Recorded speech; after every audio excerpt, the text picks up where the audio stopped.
Assalamualaikum warahmatullahi wabarakatuh. Perkenalkan, nama saya Kurnia Rabiatul Hayat dengan NIM 1911 30 60 50 dari program studi pendidikan Guru Madrasah Ibtidaiyah 1 semester 4. Di sini saya akan membahas materi tentang kepala sekolah sebagai supervisor. A. Pengertian kepala sekolah sebagai supervisor. Sebelum kita masuk pada pengertian kepala sekolah sebagai supervisor, kita harus mengetahui dulu apa itu supervisi pendidikan. Supervisi pendidikan berarti kepengawasan dalam bidang kependidikan.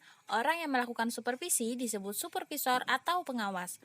Jadi, pengertian supervisi dalam konteks peran kepala sekolah sebagai supervisor adalah suatu proses pengawasan yang dilakukan oleh kepala sekolah terhadap para guru beserta staf yang ada di dalamnya agar kinerja yang dilakukannya sesuai dengan tujuan yang direncanakan sebelumnya, sehingga apa yang menjadi tujuan bersama dapat tercapai secara optimal. B. Fungsi kepala sekolah sebagai supervisor. Sebagai supervisor, kepala sekolah berfungsi sebagai sosok pribadi yang secara kontinu memberikan bimbingan, bantuan, pengawasan, dan penilaian terhadap masalah-masalah yang berhubungan dengan pengembangan dan perbaikan program kegiatan pengajaran dan pendidikan. Kepala sekolah harus memberikan layanan yang optimal kepada seluruh pelaksana pendidikan, khususnya pelayanan bagi guru yang secara profesional bertanggung jawab langsung terhadap proses belajar mengajar di sekolah. Adapun hal-hal yang perlu diperhatikan dan dikembangkan pada diri setiap guru oleh kepala sekolah sebagai supervisor adalah: yang pertama ada kepribadian guru, yang kedua ada peningkatan profesi secara kontinu, yang ketiga ada proses pembelajaran, yang keempat ada penguasaan materi pelajaran, yang kelima ada keragaman kemampuan guru, yang keenam ada keragaman daerah, dan yang terakhir ada kemampuan guru dalam bekerja dengan masyarakat. C. Peran kepala sekolah sebagai supervisor.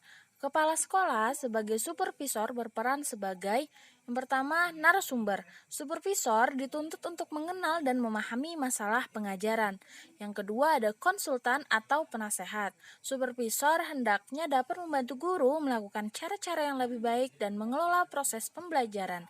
Yang ketiga, ada fasilitator. Supervisor harus mengusahakan sumber-sumber profesional baik materi seperti buku dan alat pelajaran maupun sumber manusia, yaitu narasumber modul diperoleh guru. Yang keempat ada motivator. Supervisor hendaknya membangkitkan dan memelihara kegairahan kerja guru untuk mencapai prestasi kerja yang semakin baik. Yang kelima atau yang terakhir ada pelopor pembaharuan.